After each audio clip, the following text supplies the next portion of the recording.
goes to a psychiatrist to solve the problem of his wife Natasha because he is deeply confused and distressed by her sudden withdrawal, emotional distance, and insistence on divorce, all without a clear explanation. Here's how the novel describes Wahid's reasoning and actions. 1. Confusion and desperation. After Natasha withdraws emotionally and physically, Wahid is left bewildered and hurt. She refuses intimacy, avoids conversation, and eventually claims to be in love with another man, which is a fabrication to hide the real reason for their separation.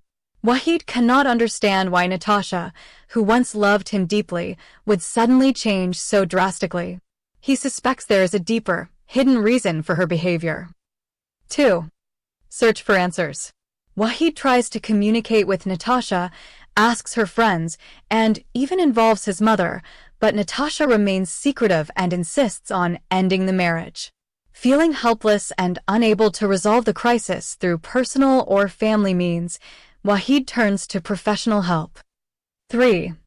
Seeking psychiatric help. Wahid decides to consult a psychiatrist, hoping that a mental health professional might be able to uncover the root cause of Natasha's behavior, especially since she refuses to give any clear reason herself. He shares with the psychiatrist the details of Natasha's withdrawal, her claim of infidelity, and his own emotional turmoil, seeking guidance and intervention. 4. The psychiatrist's role. The psychiatrist, Dr. Salma Abdulaziz, is an Arab Muslim woman. Wahid hopes she can help Natasha, not suspecting the cultural and personal biases that might come into play. Wahid gives the psychiatrist Natasha's contact information, believing that professional counseling might help Natasha open up or recover from what he assumes is a psychological or emotional crisis. Direct excerpt from the novel. Wahid's mental state at that time did not allow him to reason properly. At that critical time in his life, he is not in a mental state to distinguish between right and wrong, friend and foe, and Christian and Muslim. When he met the psychiatrist, he told her what had happened between him and his wife Natasha. He then gave his wife's address to his psychiatrist. He said further that there is not any justifiable reason for their marriage to break up. His wife claimed to have a personal and confidential reason for breaking up with him. She claimed that their marriage was not right from the beginning. But she refused to tell anyone, including her husband, what was wrong with their marriage. While Wahid is narrating his family problem, which led him to think of killing himself, the Muslim psychiatrist has able to connect the dots and identify him and his wife Natasha. In summary, Wahid goes to a psychiatrist because he is desperate to understand and resolve Natasha's sudden and unexplained withdrawal. He hopes that professional help will uncover the real reason for her behavior and possibly save their marriage, not knowing the true, tragic cause behind Natasha's actions. Dr. Salma Abdulaziz, often referred to as Dr. Salma, is described as an Arab Muslim woman psychiatrist who immigrated from Jordan to Canada. Here are the key points about her background as presented in the novel. Dr. Salma's background. Ethnicity and religion. She is an Arab and a practicing Muslim. Country of origin. She immigrated from Jordan to Canada. Profession. She is a psychiatrist working in Canada and providing mental health services to patients from diverse backgrounds. Role in the story. Dr. Salma becomes involved in Natasha and Wahid's lives when Wahid, desperate to understand Natasha's sudden withdrawal and marital crisis, seeks her professional help. Wahid hopes that Dr. Salma can uncover the root cause of Natasha's behavior. Cultural perspective. The novel highlights that Dr. Salma's cultural and religious background influences her perception of Natasha's case. She recognizes Natasha and Wahid from media coverage about their apostasy and family scandal, and she is described as holding biases against Natasha due to her conversion from Islam and the negative attention brought to the Muslim community. Actions.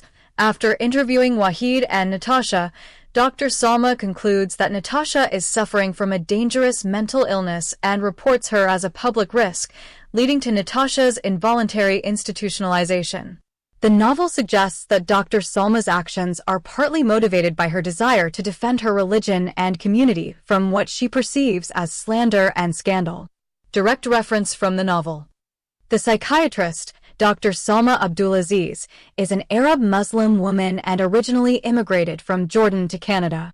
Wahid's mental state at that time did not allow him to reason properly. At that critical time in his life, he is not in a mental state to distinguish between right and wrong, friend and foe, and Christian and Muslim. When he met the psychiatrist, he told her what had happened between him and his wife Natasha. While Wahid is narrating his family problem, which led him to think of killing himself, the Muslim psychiatrist has able to connect the dots and identify him and his wife Natasha. In summary, Dr. Salma is a Jordanian-born Arab Muslim psychiatrist practicing in Canada. Her cultural and religious background plays a significant role in how she interprets and responds to Natasha and Wahid's situation, ultimately leading to a controversial and pivotal intervention in Natasha's life. Dr. Salma Abdulaziz judges Natasha harshly and with clear bias, influenced by her own cultural and religious background as an Arab Muslim psychiatrist. How Dr. Salma judges Natasha. 1. Suspicion and distrust. Dr. Salma is immediately suspicious of Natasha, especially after recognizing her from media coverage about her apostasy, family scandal, and the negative attention brought to the Muslim community. She views Natasha's story, her claim of marrying her brother, being raped by her father, and being targeted by terrorists, as either delusional or intentionally fabricated to slander Islam. 2. Pathologizing Natasha's trauma. Instead of seeing Natasha as a trauma survivor, Dr. Salma interprets her narrative as evidence of severe mental illness. She tells Natasha that her experiences are not real, but rather the product of a sick mind, and compares her to a notorious case of a mentally ill person who committed violence due to delusions. 3. Defensive of her religion. Dr. Salma's judgment is colored by her desire to defend Islam and the Muslim community from what she perceives as Natasha's slander and the damage her story has caused. She believes Natasha's claims are not only false, but dangerous, and that Natasha is a public risk. 4. Taking action against Natasha. Dr. Salma reports Natasha to the authorities as a dangerous psychopathic patient, leading to Natasha's involuntary institutionalization and harsh psychiatric treatment. She does this not out of compassion, but out of a sense of duty to protect society and her community from what she sees as Natasha's lies and instability. Direct excerpt from the novel. The psychiatrist, Dr. Salma Abdulaziz, is an Arab Muslim woman and originally immigrated from Jordan to Canada. After interviewing Wahid and Natasha, Dr. Salma concludes that Natasha is suffering from a dangerous mental illness and reports her as a public risk, leading to Natasha's involuntary institutionalization. The novel suggests that Dr. Salma's actions are partly motivated by her desire to defend her religion and community from what she perceives as slander and scandal. You are suffering from serious mental defects. You imagine things happening to you when they are in reality happening in your mind only. If you happen to have seen the Bollywood movie, Beautiful Minds, you may then understand what I am trying to tell you. In summary, Dr. Salma judges Natasha not as a victim or survivor, but as a dangerous, mentally ill woman whose story is both delusional and damaging to the Muslim community. Her judgment is shaped by suspicion, defensiveness, and a lack of empathy, leading to Natasha's further victimization. On the actual text.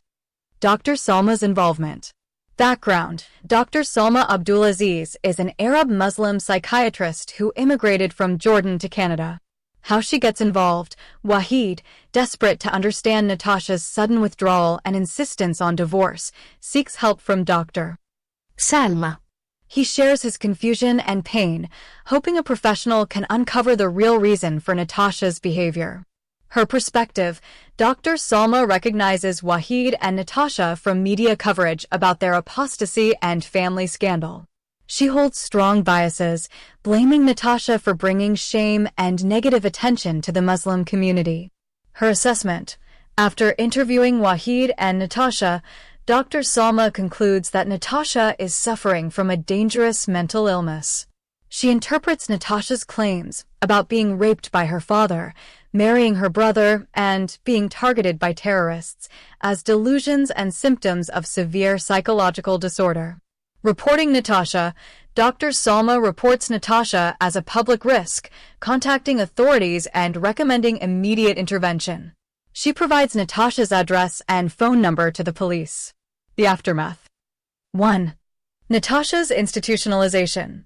Natasha is forcibly taken from her apartment by police, handcuffed, and admitted to a mental hospital as a dangerous patient. She is subjected to strong medications and electroshock therapy, which cause memory loss and leave her in a near-vegetative state for months. Natasha protests her detention, but her resistance is interpreted as further evidence of mental illness. 2. Family and community response.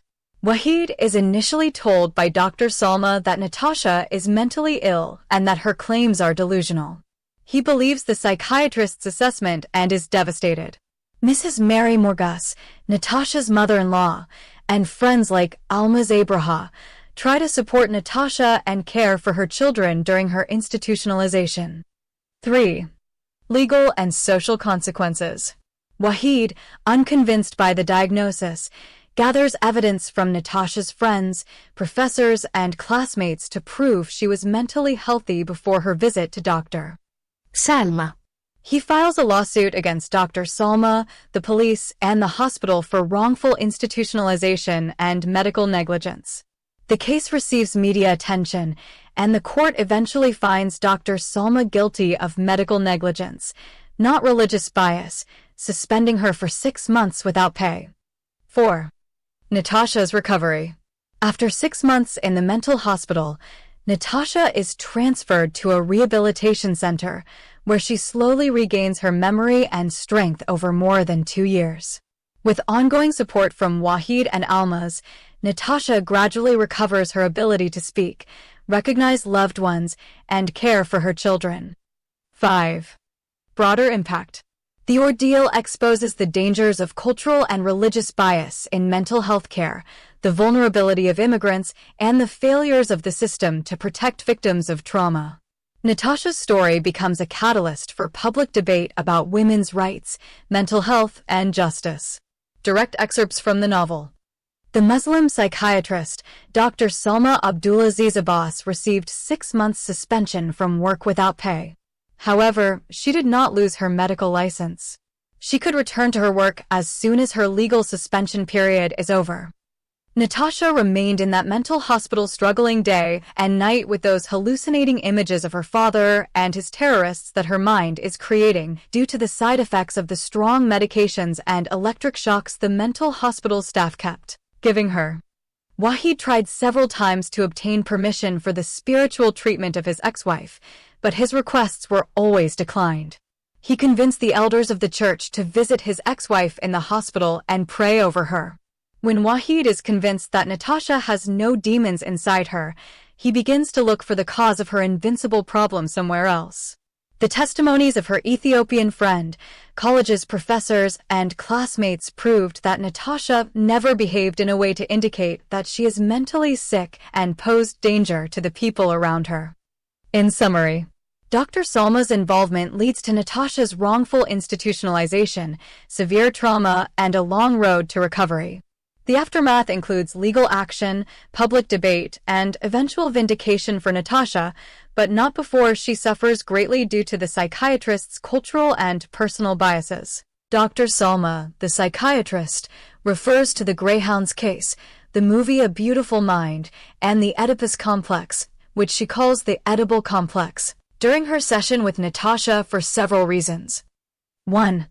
To pathologize Natasha's claims. Dr. Salma is skeptical of Natasha's story, that she was raped by her father, married her brother, and is the target of terrorist plots. She uses these references to suggest that Natasha's experiences are not real, but rather symptoms of a severe mental disorder. Greyhound's case. She brings up a real-life case where a mentally ill man on a Greyhound bus imagined his seatmate was a terrorist and beheaded him, to warn that people with delusions can be dangerous to themselves and others. Recently, there was a case in court of a person who is suffering from a similar mental disease. While he was traveling by a Greyhound bus, he imagined the person who was sitting by his side was a Muslim terrorist and wanted to kill him. Therefore, he pulled out a knife and beheaded that innocent man. He killed him in front of all frightened passengers and the bus driver. So, Natasha, please take seriously my advice and seek medical help before it is too late. A Beautiful Mind. She references the movie A Beautiful Mind about mathematician John Nash, who suffered from paranoid schizophrenia, to imply that Natasha's experiences may be hallucinations or delusions, not reality. Simply put, your mind is playing tricks on you. If you happen to have seen the Bollywood movie Beautiful Minds, you may then understand what I am trying to tell you. Oedipus complex. She invokes Freud's Oedipus complex to frame Natasha's incestuous marriage as a psychological phenomenon, not a tragic accident. Have you ever heard of the Oedipus complex? Oedipus refers to a 5th century BC Greek mythological character. He unwittingly killed his father, Laius, and married his mother, Jocasta. Although it is a myth, the father of psychology Sigmund Freud believes it can happen in real life.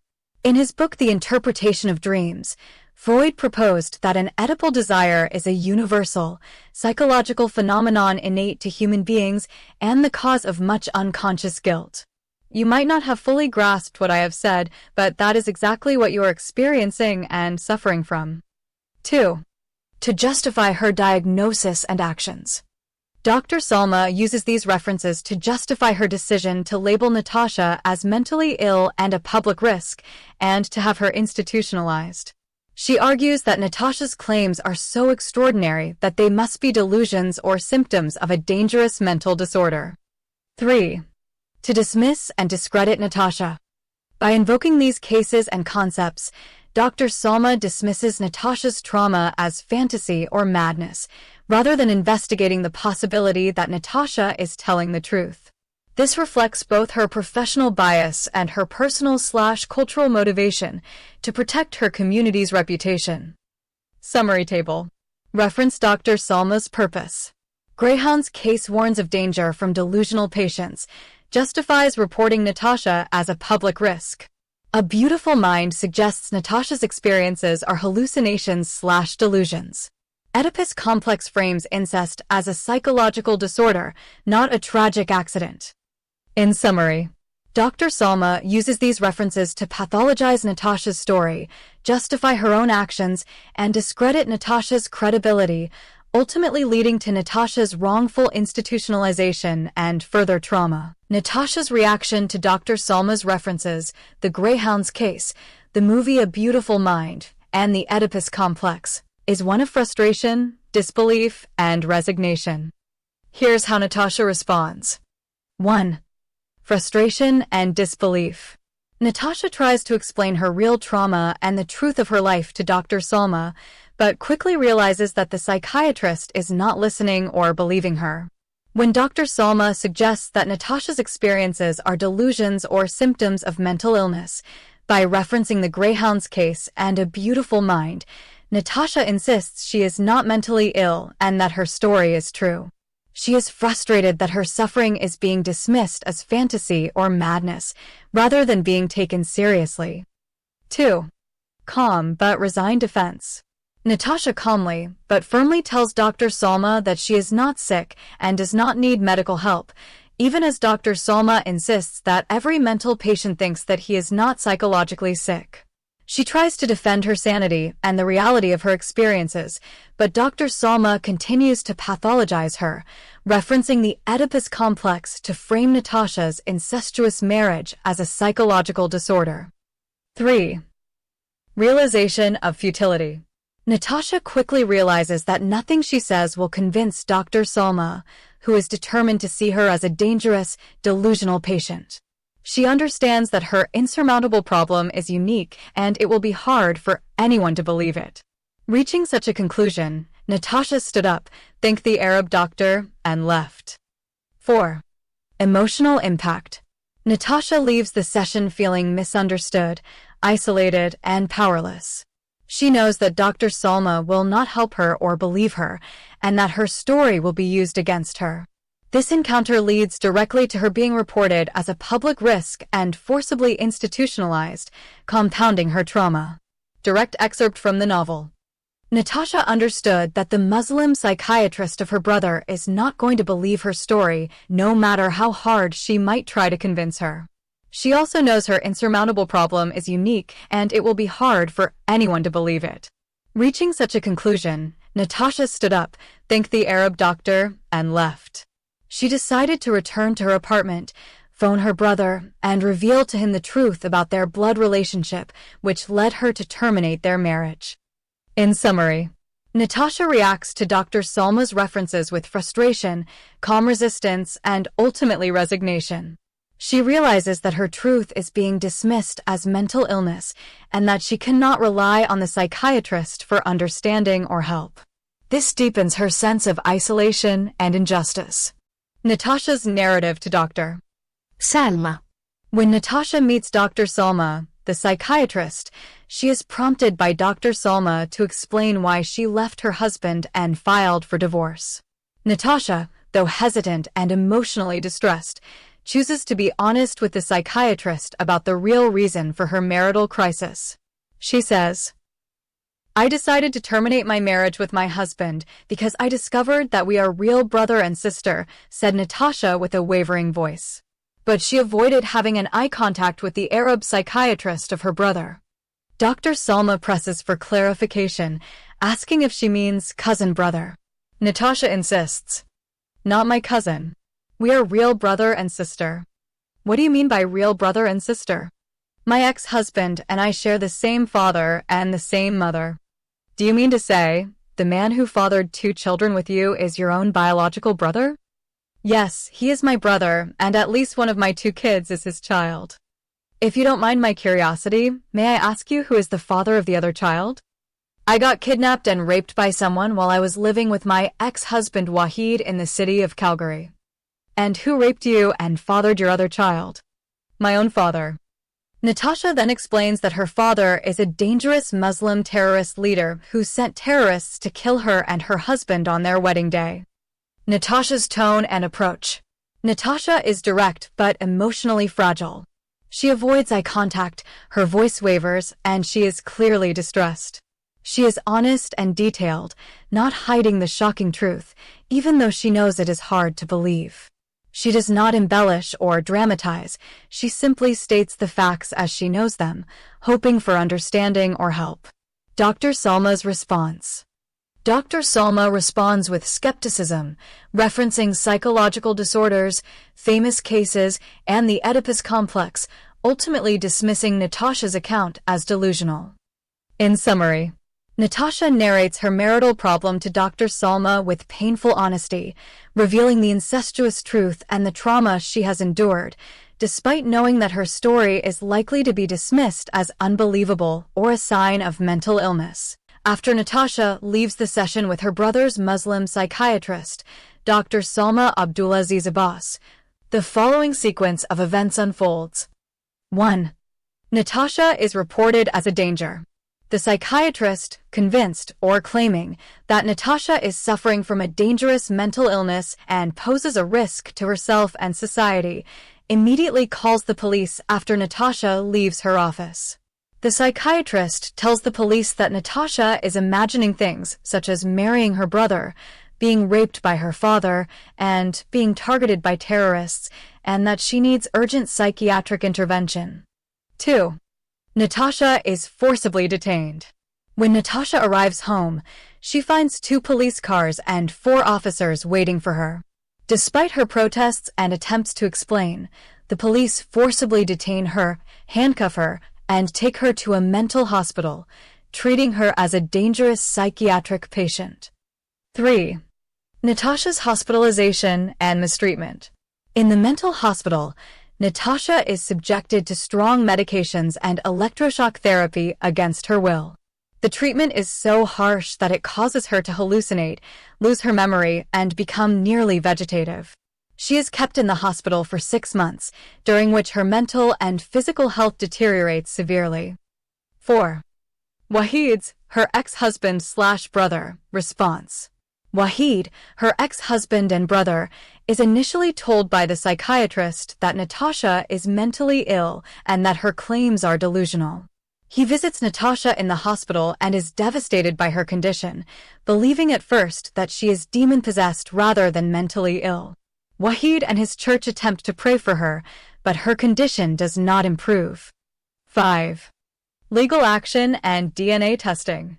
Wahid, convinced that Natasha was not mentally ill before her hospitalization, gathers testimonies from friends, professors, and classmates to prove her sanity. He files a lawsuit against the psychiatrist, the police, and the hospital for medical negligence.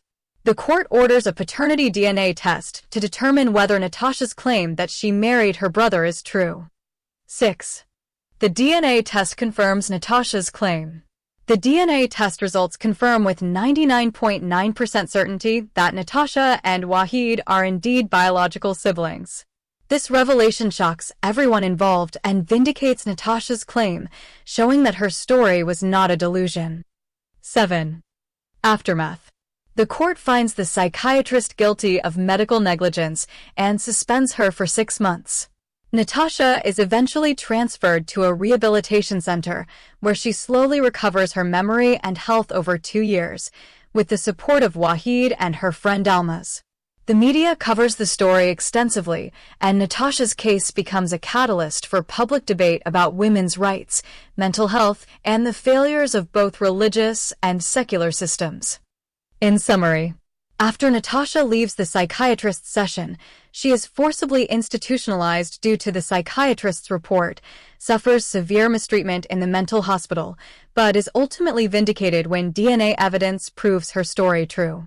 This leads to legal consequences for the psychiatrist and a long, difficult recovery for Natasha, with her case sparking broader social debate. Natasha is institutionalized, placed in a mental hospital due to a combination of misunderstanding, prejudice, and a tragic series of events. Summary of why Natasha is institutionalized. Breakdown after trauma and family crisis. Natasha suffers a series of traumatic events. She is raped by her biological father, discovers she has unknowingly married her own brother, and her marriage collapses. These events cause her severe psychological distress, insomnia, and emotional turmoil. Visit to a psychiatrist. Natasha's ex-husband, Wahid, is deeply concerned about her mental state and seeks help from a psychiatrist, Dr. Salma Abdulaziz Abbas, who is an Arab Muslim woman. Natasha visits the psychiatrist to help Wahid, who is suicidal after their breakup. Disclosure of her story.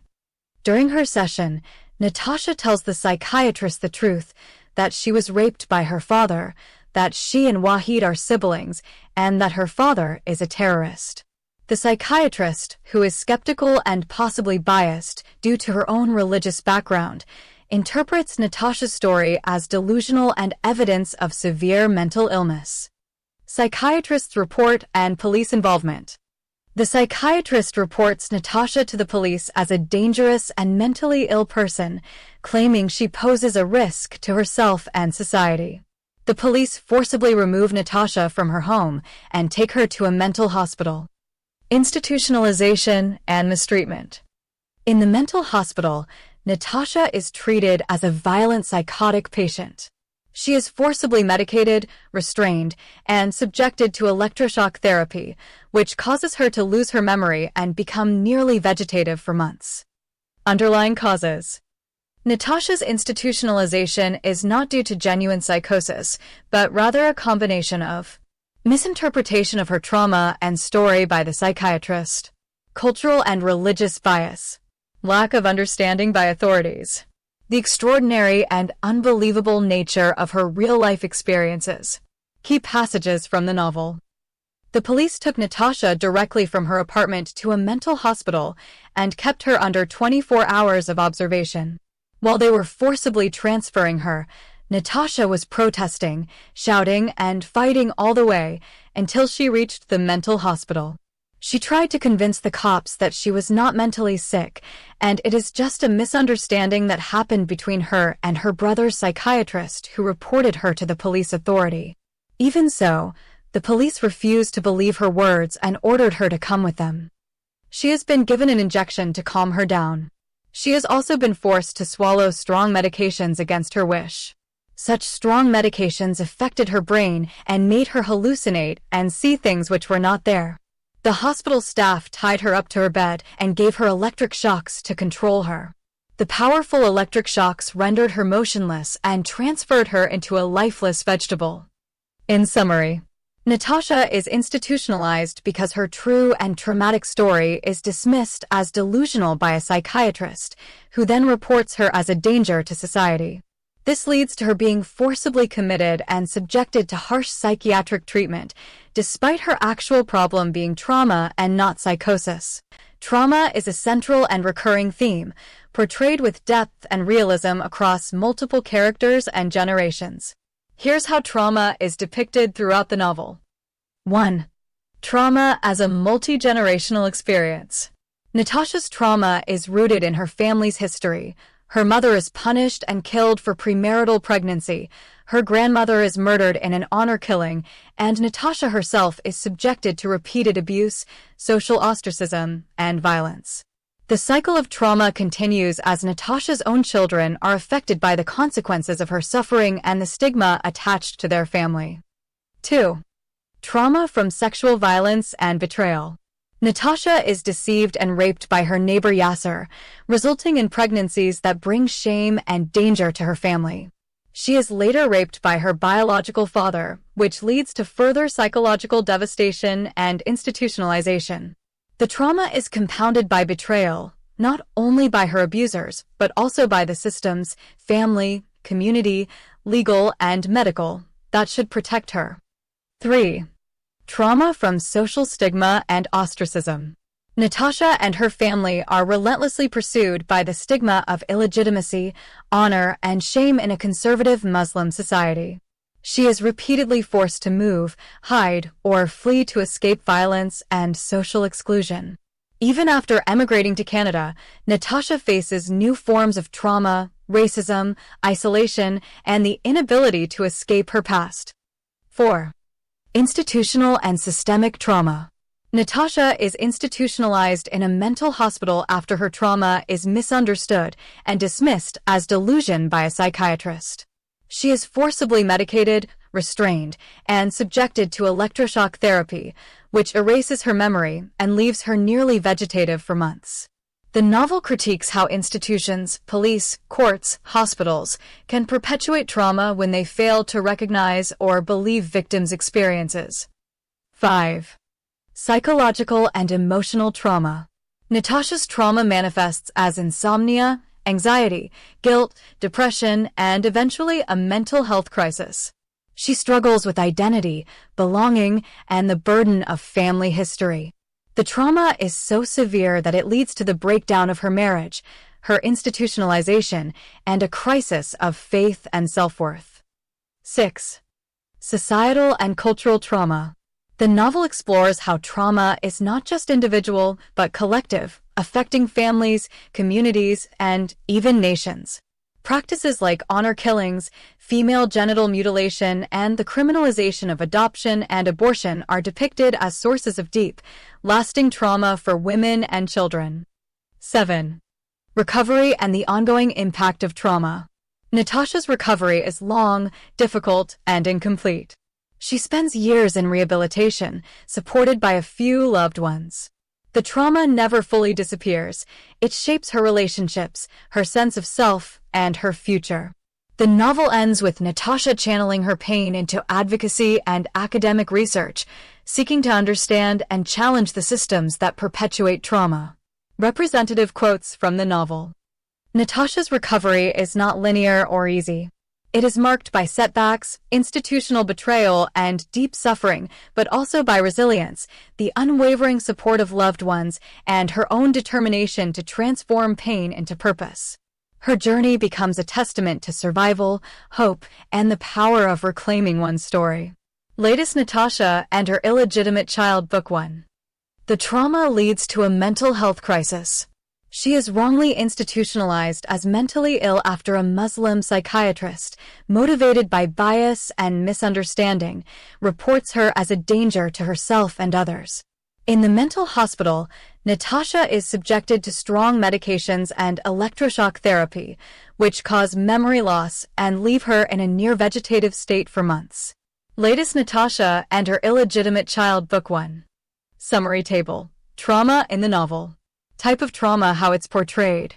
Sexual violence, rape, manipulation, incest, and their psychological aftermath. Social stigma: ostracism, honor violence, forced migration, and loss of community. Institutional betrayal, misdiagnosis, forced hospitalization, and harmful psychiatric treatment. Family and generational trauma, repeated cycles of violence, shame, and loss across generations. Psychological/emotional trauma: depression, anxiety, guilt, insomnia, breakdowns, and loss of identity. Societal/cultural trauma: harmful traditions, legal systems, and collective suffering. Recovery and resilience: long, non-linear healing, support from loved ones, advocacy, and transformation of pain into purpose. In essence, trauma in this novel is not just a background detail. It is the engine of the story, shaping every character's fate and serving as a powerful critique of the systems, patriarchal, religious, legal, and medical, that perpetuate suffering. The novel's portrayal is unflinching, empathetic, and deeply human, of how the trial of Dr. Salma, the psychiatrist, and the DNA testing unfolds in court in Toronto, based on the novel Natasha and Her Illegitimate Child in a Muslim Society by Dr. A. Ahmed. 1. Background to the trial. Natasha, after a series of traumatic events, is reported by Dr. Salma Abdulaziz Abbas, a Muslim psychiatrist, as suffering from a dangerous mental illness and posing a public risk. This leads to Natasha being forcibly institutionalized, medicated, and subjected to electroshock therapy, which severely damages her mental health and memory. The psychiatrist's report is based on Natasha's claims that she was raped by her father, a notorious terrorist, that she married her own brother and had a child with him, and that her father tried to kill her. Dr. Salma interprets these as delusions. Natasha's ex-husband, Wahid, is devastated by her institutionalization and, after gathering evidence from friends, professors, and classmates that Natasha was mentally healthy before her visit to Dr. Salma, files a lawsuit against the psychiatrist, the police, and the hospital for medical negligence. 2. The court proceedings. A. Establishing Natasha's mental state. The court first hears evidence from Natasha's mother-in-law, her Ethiopian friend Alma's, her professors, and classmates. All testified that Natasha was mentally healthy, high-achieving, and showed no signs of mental illness before her visit to Dr. Salma. The court concludes that Natasha was mentally sound before her encounter with the psychiatrist. B. The psychiatrist's defense. Dr. Salma's lawyer argues that Natasha's claims about incest, rape, and terrorism are so extraordinary that they justified her suspicion of mental illness. The psychiatrist presents a recording of Natasha's statements as evidence of her supposed delusions. C. The DNA testing. The psychiatrist's lawyer requests a DNA siblingship test to prove or disprove Natasha's claim that she married her brother. Wahid's lawyer objects, arguing that a siblingship test is inconclusive and requests a paternity DNA test instead, which would be definitive if parental samples are available. The court orders a paternity DNA test using Wahid's and Natasha's samples and compares them to the DNA of Natasha's biological father, whose samples are available from a previous case. 3. The DNA test results.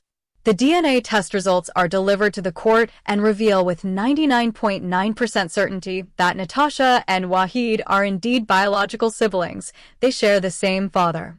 The court also confirms, based on previous DNA evidence, that Natasha's claim of being raped and impregnated by her father is true. 4. Court's ruling and aftermath. The court finds that Natasha's statements to Dr. Salma were not delusions but factual, as confirmed by police records and DNA evidence. The court rejects the charge that Dr. Salma acted out of religious bias, but finds her guilty of medical negligence for failing to properly investigate Natasha's claims and for causing severe harm through unnecessary institutionalization and treatment. Dr. Salma is suspended from medical practice for 6 months without pay but does not lose her license.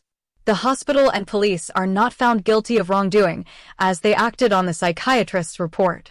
The case receives extensive media coverage, focusing on the tragic consequences of misdiagnosis, the dangers of cultural and religious bias in mental health, and the need for careful, evidence-based psychiatric evaluation. 5. Broader impact. The DNA test result and the trial's outcome spark public debate about the intersection of mental health, cultural misunderstanding, and the legal system. Women's rights activists use the case to highlight the dangers of patriarchal and religious systems that criminalize women's sexuality and silence victims.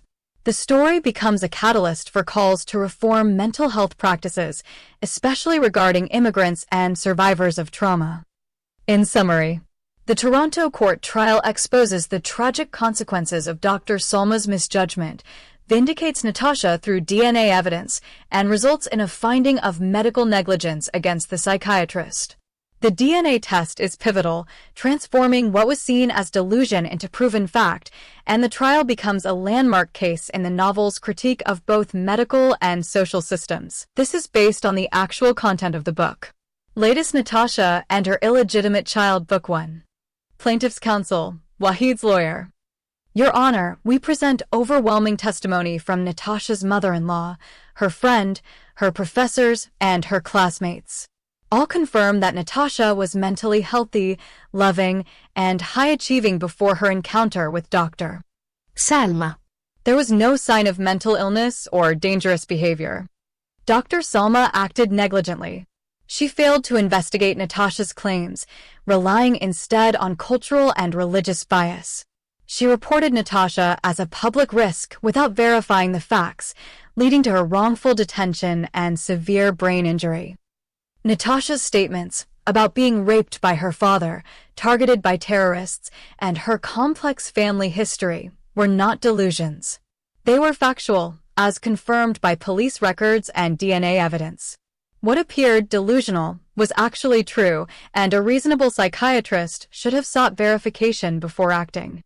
The forced institutionalization, medication, and electroshock therapy were unjustified and caused lasting harm. This is medical negligence. Defense Counsel, Dr. Salma's lawyer. Your Honor, the claims made by Ms. Natasha were so extraordinary, incest, rape by her father, terrorism, that any reasonable psychiatrist would suspect a severe mental disorder. Dr. Salma acted in accordance with standard psychiatric practice by reporting Natasha as a public risk. Dr. Salma acted in good faith, with no intent to harm. She followed the protocols expected of a mental health professional faced with such statements. Psychiatrists must err on the side of caution to protect both the patient and the public. We requested a siblingship DNA test to prove or disprove Natasha's claim of incest, hoping to show her statements were delusional and thus justified the diagnosis and intervention. There was no religious or cultural bias. Dr. Salma's decisions were based solely on clinical judgment. Prosecutor, for the state, on DNA and facts. Your Honor, the DNA test results are now before the court. They show with 99.9% certainty that Natasha and Wahid are biological siblings. Police records confirm Natasha's claims about her father's crimes. What was dismissed as delusion is, in fact, the truth. Judge's ruling. The court finds that Natasha's claims were true and verifiable through police records and DNA evidence. Dr. Salma failed to properly investigate before acting, constituting medical negligence. However, the court does not find Dr. Salma guilty of religious bias, but rather of professional error. The hospital and police are not found liable, as they acted on the psychiatrist's report. Dr. Salma is suspended for 6 months without pay but retains her license. Wahid, Mrs. Mary Morgus, and Almaz Abraha each play a crucial and compassionate role in Natasha's recovery after her traumatic experiences. Here's how each contributes. Wahid, ex-husband/brother. Unwavering support. Despite the breakdown of their marriage and the shocking revelation of their sibling relationship, Wahid remains by Natasha's side during her most vulnerable moments. He cancels his classes and spends months nursing her day and night while she is hospitalized after the brutal rape and murder attempt by her father. Advocacy. Wahid fights to prove Natasha's sanity and innocence when she is wrongly institutionalized as mentally ill. He gathers testimonies from friends, professors, and classmates to show she was not mentally ill before her institutionalization. Legal action. He files a lawsuit against the psychiatrist, the police, and the hospital for medical negligence, which ultimately leads to Natasha's release from the mental hospital and transfer to a rehabilitation center. Ongoing care. Wahid continues to visit Natasha in the rehabilitation center, taking care of her more than the staff, and helps her gradually regain her memory, strength, and ability to care for her children. Latest Natasha and Her Illegitimate Child Book 1. Mrs. Mary Morgus, mother-in-law. Maternal presence. Mrs. Mary Morgus, who raised Wahid as her own son, becomes a mother figure to Natasha, especially after Natasha loses her own mother and grandmother. She provides emotional comfort, practical help, and household stability. Childcare and household management. When Natasha is incapacitated, Mrs. Mary Morgus takes over the care of Natasha's children and manages the household, allowing Wahid to focus on Natasha's recovery. Emotional anchor. Her loving and organized presence brings a sense of normalcy and hope to the family, and she encourages Natasha to return to her studies and rebuild her life after her release from the hospital. Latest Natasha and Her Illegitimate Child Book 1. Almaz Abraha friend. Loyal friendship. Almaz, Natasha's Ethiopian friend, is a constant source of emotional support. She visits Natasha regularly in the hospital and rehabilitation center, providing companionship and encouragement. Practical help. When Mrs. Mary Morgus passes away, Almaz and her family step in to help with childcare, taking care of Natasha's children so that Wahid can continue to support Natasha's recovery. Facilitator of healing. Almaz's friendship and her family's generosity help Natasha feel less isolated and more connected, which is vital for her psychological and emotional healing. Almaz also becomes a bridge for Wahid's own healing, as their friendship eventually blossoms into love and marriage. Latest Natasha and Her Illegitimate Child Book 1. Summary table. Character role in Natasha's recovery. Wahid advocacy, legal action, daily care, emotional support, and ongoing presence. Mrs. Morgus maternal love, household management, childcare, emotional anchor. Almaz Abraha loyal friendship, practical help, emotional encouragement, and facilitating family care. In essence, Natasha's recovery is not the result of a single person's actions, but the combined, sustained compassion and advocacy of Wahid, Mrs. Mary Morgus, and Almaz Abraha.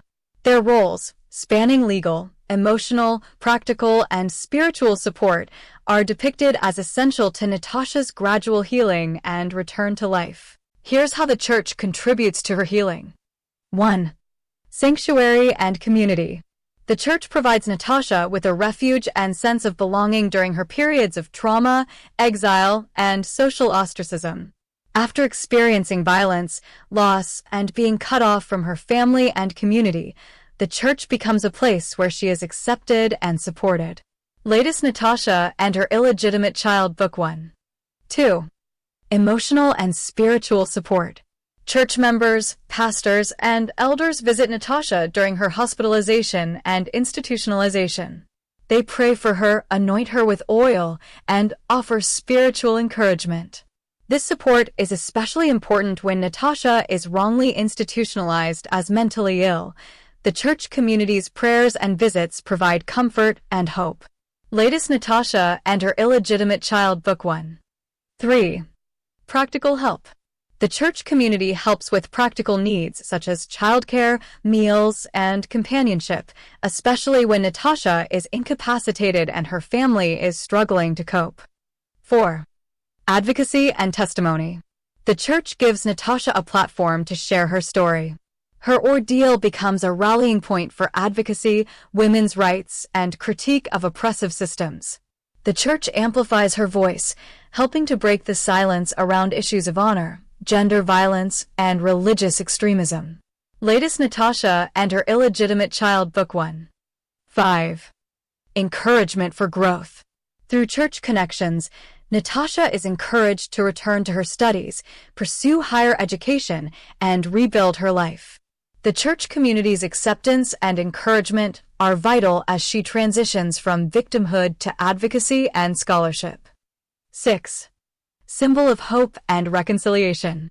Despite moments of judgment and exclusion, especially during scandals, the church is ultimately depicted as a symbol of hope, forgiveness, and the possibility of reconciliation, not just for Natasha, but for divided communities and families. Latest Natasha and Her Illegitimate Child Book 1. In summary, the church is both a spiritual and practical anchor for Natasha. It provides sanctuary, emotional and spiritual support, practical help, and a platform for her voice and advocacy. While not without its flaws, the church's role is essential in Natasha's gradual healing and transformation from a victim of trauma to a resilient advocate for justice and reform. Natasha's recovery has a profound impact on community views, both within her immediate circles and the broader immigrant, religious, and activist communities. Here's how her recovery influences community perspectives. 1. Shifting perceptions of victimhood and resilience. Natasha's journey from trauma and institutionalization to gradual recovery challenges the community's initial perception of her as broken or mentally ill. As she regains her health, returns to her studies, and becomes an advocate for women's rights, she is increasingly seen as a symbol of resilience and hope, rather than as a victim to be pitted or shunned. Latest Natasha and Her Illegitimate Child Book 1. 2. Exposing systemic injustices. Natasha's ordeal, her wrongful institutionalization, the harm caused by medical negligence, and the eventual legal vindication, sparks debate about the dangers of cultural and religious bias in mental health and legal systems. Her recovery and the court's findings lead to greater scrutiny of how immigrant women, especially those from Muslim backgrounds, are treated by authorities and professionals. Latest Natasha and Her Illegitimate Child Book 1. 3. Empowering women and advocates. Natasha's transformation into an advocate and scholar inspires other women in the community to speak out about abuse, stigma, and injustice. Women's rights activists use her story as a rallying point, demanding reforms in both the legal and cultural treatment of women, and calling for the abolition of practices like honor-based violence, forced marriage, and institutional silence. Latest Natasha and Her Illegitimate Child Book 1. 4. Challenging religious and social norms. Natasha's recovery and public advocacy challenge the patriarchal and religious structures that perpetuate cycles of violence and silence. Her willingness to confront taboo subjects, such as incest, rape, and mental health, forces the community to confront uncomfortable truths and question long-held beliefs about honor, shame, and women's autonomy. Latest Natasha and Her Illegitimate Child Book 1. 5. Fostering dialogue and reform. The publicity around Natasha's case, especially after her recovery and legal vindication, leads to increased dialogue between secular, religious, and activist groups. The church, women's organizations, and even some secular authorities begin to work together to address the needs of vulnerable women and to push for systemic change. Latest Natasha and Her Illegitimate Child Book 1. 6. Inspiring institutional change. The court's ruling against medical negligence and the media attention on Natasha's recovery prompt hospitals, mental health professionals, and social services to re-examine their protocols for dealing with trauma survivors, especially those from minority backgrounds. There is a growing recognition of the need for culturally sensitive, trauma-informed care and for checks against bias in diagnosis and treatment. Latest Natasha and Her Illegitimate Child Book 1. Summary Table. Community Impact of Natasha's Recovery. Area of Influence: Community Response/Change. Victimhood and resilience shift from pity/shame to admiration and hope. Systemic injustice: increased scrutiny of bias in mental health and legal systems. Women's advocacy: empowerment of women, calls for reform, breaking silence. Social/religious norms: challenge to patriarchal and honor-based traditions. Dialogue and reform: greater collaboration among church, activists, and authorities. Institutional practice: push for trauma-informed, culturally sensitive care. In essence, Natasha's recovery becomes a catalyst for change, altering how the community views trauma, resilience, and justice, and inspiring both grassroots and institutional efforts to support women, challenge harmful traditions, and reform systems that failed her. Natasha's recovery has a major impact on women's rights activism, both within her community and in broader Canadian society. Here's how her journey influences and energizes activism. 1. Natasha's story as a rallying point. Natasha's survival and gradual recovery from trauma, wrongful institutionalization, and social stigma become a symbolic case for women's rights activists. Her story is used by activists to highlight the dangers of patriarchal, religious, and legal systems that criminalize women's sexuality, silence victims, and perpetuate cycles of violence and shame. Latest Natasha and Her Illegitimate Child Book 1. 2. Fueling demands for legal and social reform. Women's rights groups cite Natasha's ordeal in their campaigns, demanding the abolition of harsh punishments for adultery and honor-based violence, legalization of adoption and abortion in Muslim societies, the right for women to choose their partners and control their sexuality, the end of practices like female genital mutilation, forced marriage, and polygamy. Activists also call for reform in mental health and social services, emphasizing the need for trauma-informed, culturally sensitive care for immigrant and minority women. Latest Natasha and Her Illegitimate Child Book 1. 3. Raising awareness and breaking silence. Natasha's willingness to speak out about taboo subjects, incest, rape, mental health, and institutional betrayal, breaks the silence that often surrounds such issues in both immigrant and mainstream communities. Her recovery and advocacy encourage other women to share their stories, seek help, and challenge oppressive norms. 4. Inspiring institutional and policy change. The publicity around Natasha's case, especially after her legal vindication, prompts hospitals, mental health professionals, and social services to re-examine their protocols for dealing with trauma survivors, particularly those from minority backgrounds. There is a push for checks against bias in diagnosis and treatment, and for the inclusion of women's rights perspectives in policymaking. Latest Natasha and Her Illegitimate Child Book 1. 5. International and multicultural impact. Women's rights activists send their demands to international bodies like the United Nations, urging enforcement of human rights charters in Muslim-majority countries. Natasha's case is referenced in debates about multiculturalism, integration, and the limits of cultural/religious accommodation in Western societies. 6. Empowering grassroots and community activism. Natasha's recovery empowers local women's groups, church organizations, and secular activists to collaborate, support survivors, and advocate for systemic change. Her academic work and public advocacy become resources for workshops, seminars, and educational campaigns on women's rights and social justice. Summary Table. Impact on women's rights activism. Area of impact: activist response/change. Symbolic case: Natasha's story used as a rallying point for reform. Legal/social reform demands for abolition of oppressive laws and practices. Awareness and solidarity: breaking silence, encouraging other women to speak out. Institutional change: push for trauma-informed, culturally sensitive care. International advocacy: appeals to UN, global human rights organizations. grassroots empowerment, local activism, education, and survivor support. In essence, Natasha's recovery transforms her from a victim into a catalyst for women's rights activism. Her story energizes campaigns for legal, social, and institutional reform, inspires other women to break their silence, and becomes a touchstone for both local and international advocacy in the actual narrative arc and themes of the book. Conclusion.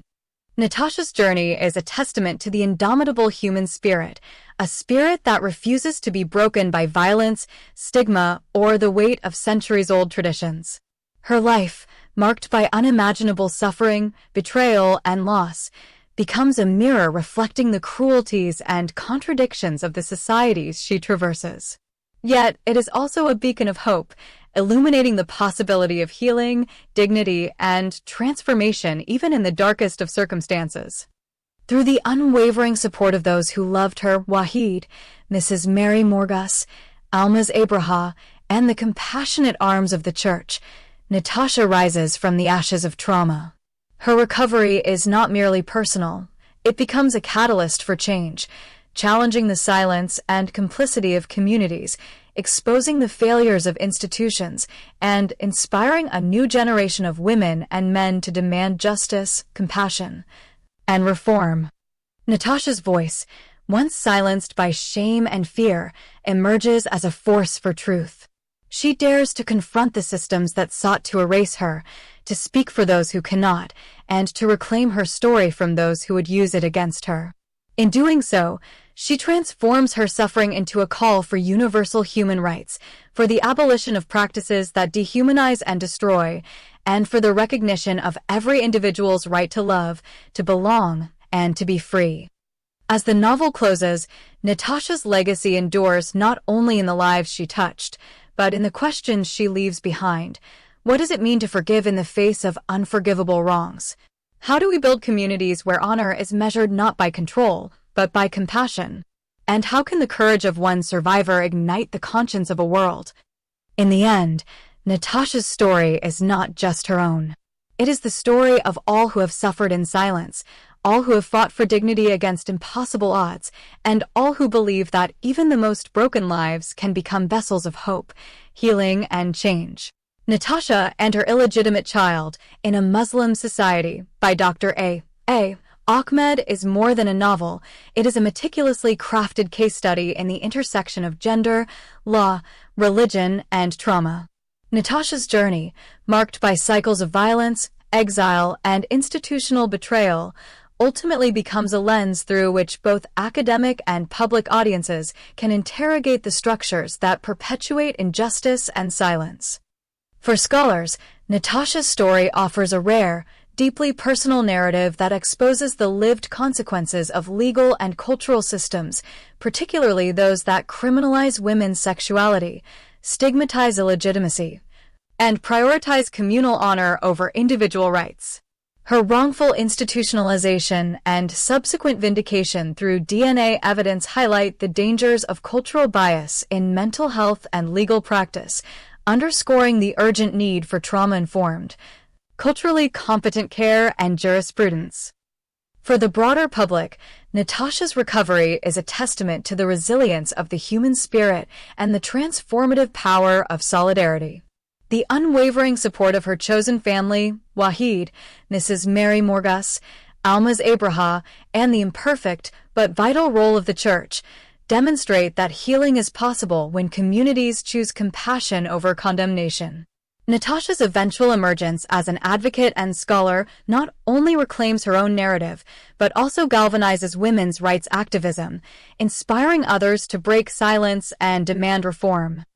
The impact of Natasha's recovery reverberates far beyond her personal circle. It challenges communities, religious, secular, immigrant, and mainstream, to confront uncomfortable truths about honor, gender, and justice.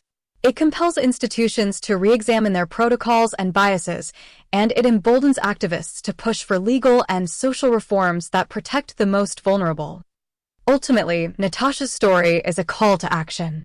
It asks, how can societies reconcile tradition with universal human rights? What does true justice look like for survivors of systemic violence? And how can the courage of one individual ignite change across continents and generations?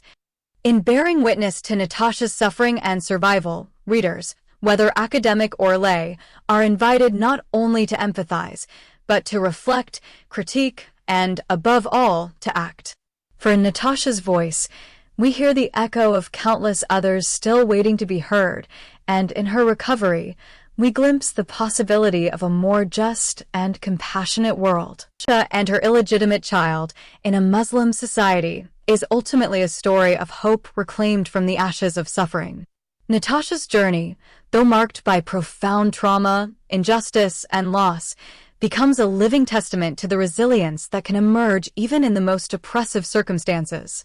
Her recovery is not only a personal triumph, but a beacon for communities, scholars, and advocates seeking a more just and compassionate world. For academics, Natasha's life offers a compelling case study in the transformative power of agency, solidarity, and truth-telling. Her experience exposes the urgent need for trauma-informed, culturally sensitive care and for legal systems that center the voices of survivors. Her story challenges us to interrogate the structures, legal, religious, and social, that perpetuate cycles of silence and harm, and to imagine new frameworks rooted in dignity and human rights. For the public, Natasha's recovery is a call to empathy and action. It reminds us that even when institutions fail, the steadfast support of friends, chosen family, and faith communities can nurture healing and spark change. Natasha's courage to speak out, to seek justice, and to transform her pain into advocacy inspires others to break their own silence and demand better for themselves and future generations. Most importantly, Natasha's story affirms that healing is possible, not as a return to what was lost, but as the forging of something new and beautiful from brokenness. Her voice, once silenced by shame and fear, now rings out as a force for hope, reform, and solidarity. In her journey, we see that the human spirit, when met with compassion and justice, can rise above even the harshest adversity. As readers, we are left not only with the memory of Natasha's suffering, but with the enduring light of her resilience. Her legacy is a challenge to us all, to listen, to act, and to believe that even in the darkest chapters, the seeds of hope and transformation can take root and flourish. Dear Dr. Ahmed, I never imagined my life, its pain, its secrets, its moments of fragile hope, would one day be given voice in the pages of a book.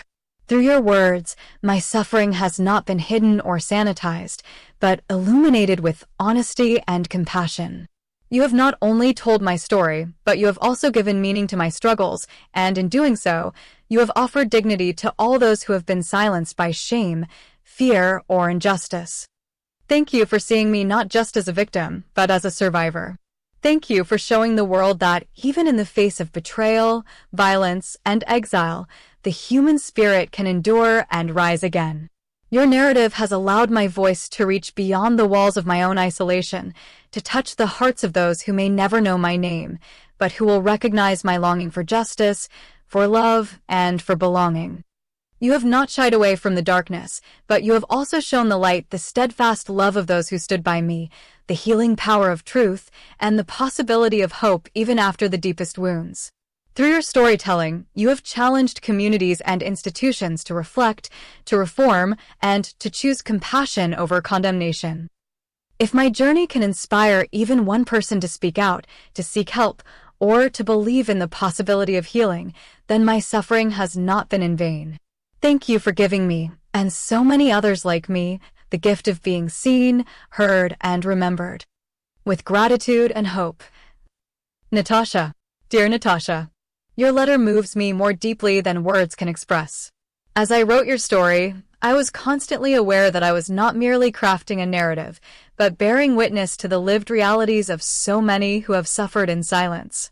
Your courage, your pain, and your resilience became the heartbeat of this novel, and, through you, I hope to give voice to all those whose stories remain untold. Thank you for trusting me with your truth. Thank you for allowing your wounds, your questions, and your hope to become a mirror for readers everywhere. It was never my intention to portray you as simply a victim, but as a survivor whose journey, though marked by unimaginable hardship, illuminates the possibility of healing, dignity, and transformation. Your gratitude humbles me, but it is I who am grateful to you. Through your journey, I have learned that, even in the darkest chapters, the human spirit can find light. Your willingness to confront injustice, to reclaim your voice, and to seek meaning in suffering is a gift not only to me as a writer, but to every reader who encounters your story. May your legacy continue to inspire others to speak, to seek justice, and to believe in the power of compassion. If your story helps even one person to find hope or to break their own silence, then together we have achieved something lasting and true. With deep respect and solidarity. Dr. A. Ahmed. Public statement from Natasha. To all who have followed my story. To those who have suffered in silence. To those who have doubted that healing is possible. I stand before you not as a symbol of tragedy, but as living proof that even the deepest wounds can begin to heal when met with compassion, truth, and solidarity. My journey has taken me through darkness I never imagined I could survive: betrayal, violence, exile, and the crushing weight of stigma. There were times when I believed my voice would never be heard and that my pain would remain invisible. But through the steadfast support of friends, chosen family, and communities of faith and advocacy, I discovered that recovery is not only possible, but transformative. I learned that telling the truth, no matter how uncomfortable, can break the chains of silence and shame. I learned that justice is not just a verdict in a courtroom, but the daily work of standing up for dignity, for myself and for others. My story is not unique. Around the world, countless women and girls face systems that punish them for the violence inflicted upon them, that silence their voices, and that deny them the right to choose their own path. To them, I say, you are not alone. Your suffering matters. Your voice matters. And your hope can become the seed of change. I call on communities, institutions, and leaders to listen, to truly listen, to the stories of survivors. To believe us. To reform the laws and customs that perpetuate cycles of violence and silence. To create spaces where healing is possible and where every person is valued for their humanity, not judged for their scars. If my journey can inspire even one person to speak out, to seek help, or to believe in the possibility of a better future, then my suffering has not been in vain. Together, let us build a world where compassion triumphs over condemnation, where justice is rooted in truth, and where hope is never out of reach. With courage and hope. Natasha.